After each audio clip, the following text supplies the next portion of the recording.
Halmashauri ya mji Tarime ina jumla ya mitaa 81 ambapo kati ya hiyo mitaa 58 tayari ina umeme na mitaa 23 bado haijafikishiwa umeme.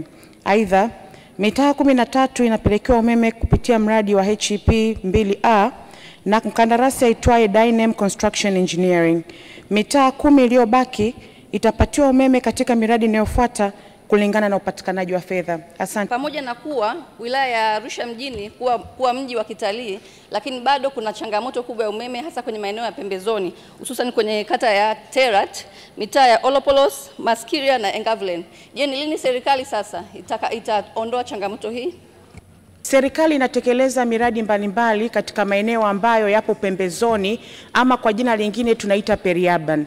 Kupitia wakala wetu wa nishati vijijini, tunayo miradi ya pembezoni mwa miji yani periurban inayotekelezwa kwa ajili ya kuendelea kusambaza umeme katika maeneo ya pembezoni mwa miji.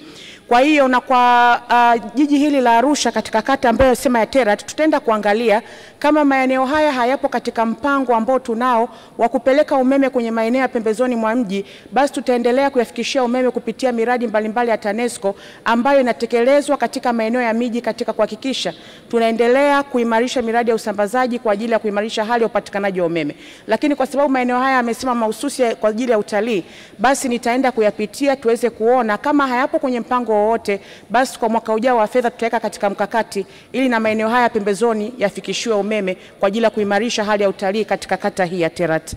Vitongoji vingi katika wilaya ya Karatu havina umeme, lakini vichache vilivyoingia kwenye mradi wa kupelekewa umeme zimepelekewa nguzo 40 peke yake ambayo bado haitoshelezi na kuna maeneo mengi haitapata umeme. Je, kwa nini serikali siongeze idadi hiyo angalau kukava vitongoji hivyo kwa kuanzia? Miradi ambayo inaendelea vitongoji ni miradi ambayo ina wigo wake maalum kulingana na kazi ambayo amepewa mkandarasi. Lakini nimtoe shaka Mheshimiwa mbunge, katika mradi wa vitongoji 9,000 ambao sasa hivi ndio tutafuta mkandarasi, na Karatu pia ipo katika mradi na inaenda kupewa vitongoji vya ziada. Kwa hiyo nimhakikishie Mheshimiwa mbunge miradi ya kupeleka umeme kwenye vitongoji ni miradi endelevu. Vile 15 ilikuwa kwa ajili ya kila jimbo na ilikuwa ni kwa ajili ya wigo maalum. Lakini tunaendeleza miradi hii kwa ule mradi mkubwa kupeleka umeme kwenye vitongoji 20,000 na awamu ya kwanza niishasema tumeshaanza sasa hivi kwa kutafuta wakandarasi kwa vitongoji 9,000 na wilaya nyingi pia ziko covered katika miradi hiyo. Kwa hiyo mhakikishie Mheshimiwa mbunge tutaendelea kupeleka umeme katika vitongoji hivyo kwa miradi hii ambayo inaendelea.